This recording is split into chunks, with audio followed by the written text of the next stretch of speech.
Welcome to Guns and Gear Network, everyone. Appreciate you tuning in today. Today's topic is tools to survive a riot. Okay, if you hadn't lived under a rock or hadn't turned on your TV in the last 2 or 3 years, we've had a lot of rioting going on. Okay, for multiple different reasons. And this video is to discuss that when you get in those situations that you didn't mean to get into.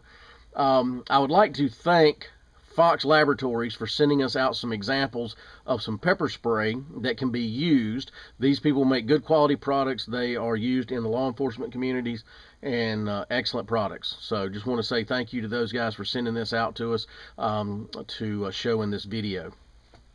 All right, so a little bit about the riot situation, and what I mean is you have to protect yourself no matter what. Okay, so you may be in that situation on purpose or not on purpose.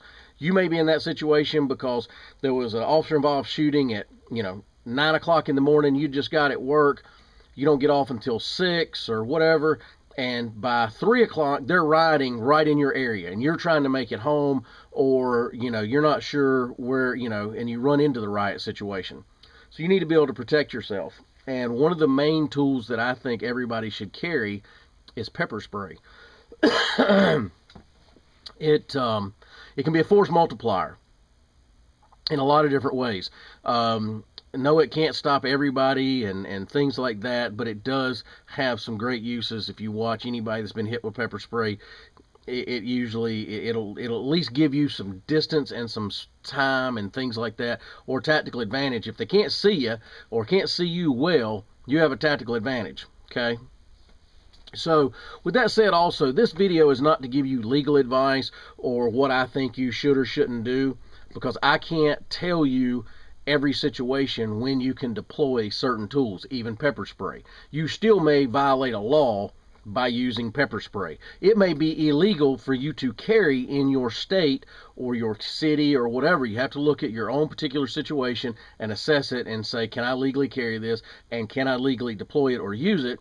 And if so, in what situations? Okay, so this video is not about that. You're going to have to research that portion on your own and use your best judgment. Okay, so with pepper spray, let's say, for instance, a bunch of people surrounded your car and they're trying to get in your windows and stuff like that.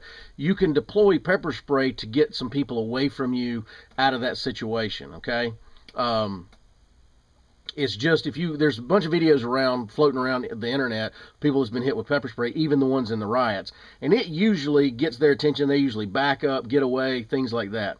But when you have pepper spray, there's a few different versions, and I want to go over that a little bit with you tonight. And there's some videos also on YouTube about these being deployed and show how their uses are, and I'm not going to do that tonight because this is more about a video of making sure you have the correct tools and the advantages and disadvantages of even with pepper spray. So this can here is a small personal size that I call it. This one is, let's see if I have the ounces on here. I do not see the ounces on this one. I'll try annotating some of that in the information. But this one is the stream version, which means it shoots out a very concentrated stream projected fluid of pepper spray.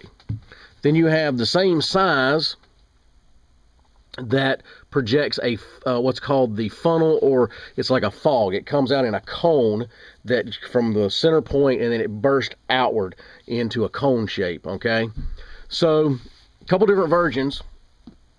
The cone shape, you don't have to aim as much. The problem in it is very, it's like a fine mist. So it can actually get blown back into you, or if you're needing to advance forward and it's still hanging in the air, it's not only going to, hit the people you're trying to hit, it's also then you're going to walk into it. So it has advantages, disadvantages. Stream kind of the same way. Advantages, disadvantages. It pinpoints the target, but you have to aim it more. But it can also have some splatter effect. It can have where it splatters back on you. It can also, even a strong enough wind, it can blow also. So kind of either way. I have two representations here. In a riot situation, you'll see police use things like this. Now this right here is a 1 pound container of pepper spray that sprays out in a cone type projection. So This right here can disperse a lot of people. Excuse me, guys. In an area, let's say for instance somebody, people are blocking the interstate, blah blah blah, they're advancing on you, they're kind of coming after you. You get one person on point with this thing out, you can start clearing the way pretty quickly most of the time with something like that. And it's 1 pound, and you can have a lot of usage out of it. Okay, so some people may not want to carry something like that in their car. Me personally, I would carry something like that in my EDC setup in my car. So sometimes other companies advertise this stuff as like bear spray and things like that in these bigger containers. So they're out there. There's also some other sizes, some real teeny sizes. This right here is probably the smallest size I recommend. There's some that fit on your keychain and stuff. They're okay in a close situation and you're just needing to do something real quick. Maybe I prefer this size. I know in law enforcement, a lot of your detectives will carry this size, and then your patrol officers carry it one size bigger than this. And I'll, like I said, annotate some of that information and show you some links to Fox Laboratories and how you can buy this stuff. But to me, it's worth its weight in gold if you ever need it. Because again, you can't just go fisticuff with 5 people. You can't go grab a ball bat and start swinging unless your life is in danger, because then you're getting into lethal force. Well, you better hope that you can prove in a court of law and you can articulate the fact that you thought your life was in danger to the point of using potential deadly force. Hit somebody wrong with a ball bat, they can instantly die, that sort of thing. This right here, it's called the Use of Force Continuum. So it's like a ladder. You start out with basically verbal. So you say, hey, stop that. Or, get off, stop, whatever you're going to tell them, that's verbal. That's one use. And then you go to the next usage, which is usually some type of hands-on. It could be just simply holding somebody. All right. So I've went up the Use of Force Continuum, and I'm holding somebody, trying to get them to stop doing something. The next level is I need to maybe exert a same amount of force that they're exerting against me to get them to try stopping or complying. Okay. So we won't go into all the uses, and it goes all the way up to deadly force. So you have to think about that. You can easily be in a shoot, don't shoot situation, and once, within 2 or 3 seconds, you're within justified use of force. The next 2 seconds, you went over that. It just happens that quickly in a matter of just seconds of where you're right and wrong. So keep that in mind.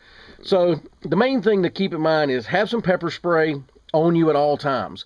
Try keep it in your car, at least in your purse. Have some bigger options, maybe at least a couple cans this size. The reason I carry at least 2 or 3 cans in my car, if it's me and some passengers, I can pass a can off because it's hard to drive and spray out the other window. Or I can drive and spray out of my window pretty easy to keep people away from my car, things like that. So I like being able to pass things off to maybe my wife or my son or something, so they have a means to protect their side of the vehicle. So that's the reason I have at least, 2 to 4 cans any given time in my car. And my wife usually keeps some on her. I usually don't keep any on me personally, but my wife usually keeps some in her pocketbook or very close by with her at all times. So pepper spray I think is great. Stun guns are fine. They don't work really good in a riot situation because you're just going to be able to target one person. Usually in a riot situation, it's multiple people. So this right here handles multiple attackers very well, especially your larger canisters like that just sprays out a huge amount of fog. Again, it's a fogging type situation or a cone that you're going to possibly get into some residual effects of it. So keep that in mind. But guys, the main thing is try to avoid those areas at all cost. Now, again, if you're going to participate in the rally that then all of a sudden people start rioting at, people that don't like your person you're rallying for in political terms, then that's a different situation again, and you have to again check your laws. Maybe you're not even supposed to have pepper spray during a rally and things like that, so you have to be careful with all that. But I recommend having something like this on you all the time. Guys, I hope you keep that in mind and understand that these right here are just tools, and you're going to have to use your best judgment. And your best judgment is stay away from those situations at all possible. But again, I want to thank the folks over at Fox Laboratories for sending this out. Excellent products, like I said, well known in the law enforcement community as being a good product, and I know that they stand by their stuff. But anyway, guys, appreciate you tuning in this afternoon. If you would like our videos, give us that thumbs up. It's always helpful and appreciative. As always, like, share, and subscribe, and we'll be bringing another video shortly. Have a great day, guys.